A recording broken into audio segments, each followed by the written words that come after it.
Dear students, हमारा typing test जारी है।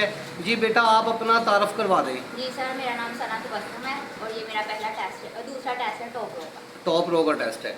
अच्छा बेटा, एक क्वेश्चन मैंने आपसे पूछना है, आप मुझे ये बता दें कि वर्ड में बनी हुई फाइल को क्या कहा जाता है? इसे सर डॉक्यूमेंट्स का। डॉक्यूमेंट्स कहा जाता है। शाबाश, ठीक है बेटा, आप स्टार्ट करें। नॉर्मल पर ही आपने अभी लिखना है और एक ही दफ़ा आप टाइप करेंगे।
यस बेटा, आपका स्कोर है 46।